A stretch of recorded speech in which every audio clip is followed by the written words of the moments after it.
I think on ஆயிடுச்சு. Okay, எல்லாருக்கும் வணக்கங்க. இந்த வீடியோ பதிவு வந்து நீங்கள் வந்து ரிலாக்ஸாக பாருங்கள், கடைசி வரைக்கும் பாருங்கள். ஏன்னா உங்களுக்காக தான் இந்த வீடியோ பதிவு கொடுத்துருக்குற. ஒரு ஸ்டாஃபாக இல்லை, உங்களில் ஒருவனா, ஒரு ஆஸ்பரண்ட்டாக வச்சுக்கோங்க, ஸ்டூடெண்ட்டாக, உங்கள் நண்பனா, உங்கள் பிரதரா, எப்படி வேணால் நீங்கள் நினச்சிக்கோங்க. ஓகேங்களா? டிஎன்பிசி படிக்கலாம், யூபிஎஸ்சி படிக்கலாம், நீங்கள் வந்து எஸ்எஸ்சி படிக்கலாம், பேங்கிங், ஐபிபிஎஸ், எனி எக்ஸாமினேஷனில் போலீஸ் எக்ஸாமினேஷன் படிக்கலாம், எனி எக்ஸாமினேஷனுங்க, இந்த department examination, any examination. Okay, எங்கள்கிட்ட கேட்குற விஷயம் என்னென்னு பார்த்தீங்கன்னா, சார் நான் இந்த ப்ரிப்பரேஷனில் இருக்கேன், என்னுடைய காம்படிட்டிவ் எக்ஸாமினேஷன் ப்ரிப்பரேஷன் போயிட்டுருக்கு. ஃபார் எக்ஸாம்பிள் இப்போ டிஎன்பிசியே போயிட்டுருக்கு. எனக்கு வந்து எப்போவுமே ஒரு மாதிரியாகவே இருக்குது சார். ஒரு மாதிரியாக எப்போவுமே வந்து வெக்ஸாக, பேட்ரி ட்ரெயின் மாதிரி என்னோடய பாடியில் இருக்கிற எனர்ஜிலாம் ட்ரெயின் ஆன மாதிரி ஒரு மாதிரி எப்போவுமே வந்து வருத்தமாகவே இருக்கிற மாதிரி இருக்குது சார். என்ன சார் பண்ணுறது? இந்த காம்படிட்டிவ் எக்ஸாமினேஷன் பொறுத்த வரைக்கும் வெற்றி தோல்வி அப்படிங்கிறது வந்து அடுத்த கட்டம் தான் என்னை பொறுத்த வரைக்கும். நீங்கள் உங்களுடைய ட்ராவல் அப்படிங்கிறது வந்து நல்லா இருக்கணுங்க. ஒரு சுகமான ட்ராவல். இப்போ பஸ்ஸில் போகிறோம், ட்ரெயினில் போகிறோம், ஃப்ளைட்டில் போகிறோம், பைக்கில் கூட போகிறோம், நடந்து கூட போகிறோம், என்னன்னாலும் ஓகே. ஒரு போகிற அந்த ஒரு வழி, அந்த ஒரு இது வந்து பார்த்திங்கன்னா, வழி மீன்ஸ் இந்த வே நல்லா இருக்குல்ல, சுகமான ஒரு இதாக இருக்குல்ல, அது போன்று தான் ட்ராவலும் நல்லா இருக்கணும். நான் மோட்டிவேட் பண்ணுங்கள் சார், மோட்டிவேஷன் சொல்லுங்கள் சார் அப்படின்னா, எனக்கு தெரிஞ்ச ஒரு விஷயம் நான் சொல்கிறேன்.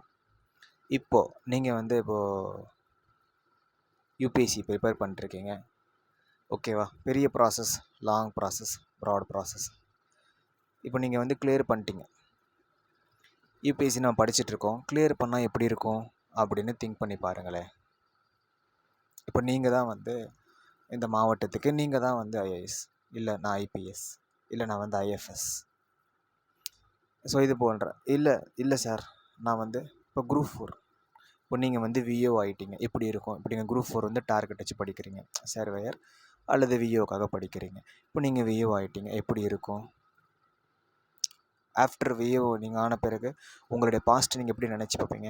ஸோ இதுவே மிகப்பெரிய ஒரு மோட்டிவேஷன் தாங்க, சரிங்களா? இதுவே நிறைய மோட்டிவேஷன் இருந்தாலும் ஒரு நண்பனாக, ஒரு பிரதராக உங்களுக்கு சொல்ல வேண்டியது தான்.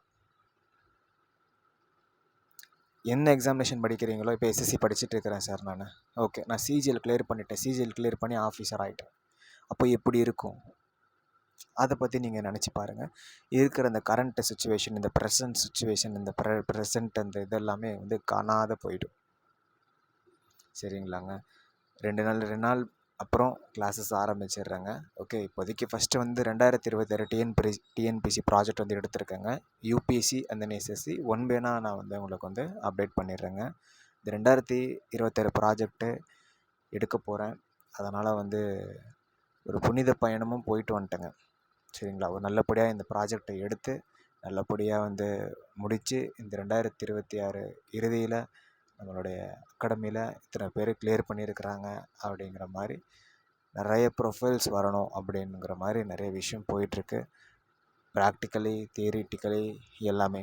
அதனால் நீங்கள் இப்போ வந்து புதுசாக இப்போ டெட் எக்ஸாமினேஷன் இப்போ பேட்ச் போட்டிருக்கோம், எல்லாத்துக்கும் அதுதான் சொல்கிறேன். என்ன எக்ஸாமினேஷன் எடுத்திருக்கீங்களோ அந்த எக்ஸாமினேஷன் கிளியர் பண்ணால் எப்படி இருக்கும்? நம்ம வாழ்க்கை எப்படி மாறிடும்? எவ்வளோ சூப்பராக இருக்கும்? அது மாதிரி, சரிங்களா? இது ஆசை வார்த்தைகள்னு இல்லை, எனக்கு தெரிஞ்ச ஒரு மோட்டிவேஷனான ஒரு வழி, சரிங்களா? ஏன்னா எவ்வளோ பெரிய மோட்டிவேஷன் ஸ்பீச் நான் கேட்டாலுமேங்க ஒரு அரை மணி நேரம் தாங்குதுங்க. அரை மணி நேரத்துக்கு அப்புறங்க பழைய மாதிரியே நான் ஆயிடுறேங்க.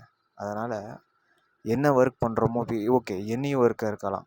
இப்போ வந்து நான் வந்து டாக்ஸி ஓட்டிகிட்ருக்கேன்னு வச்சுக்கோங்களேன். இப்போ நான் டாக்ஸி வந்து ஒரு கம்பெனியை ஆரம்பித்தா எப்படி இருக்கும்? அப்போ அதுக்கு எவ்வளோ உழைக்கணும்? அப்போ தான் நமக்கு உழைக்கணுன்னே தோணுதுங்க.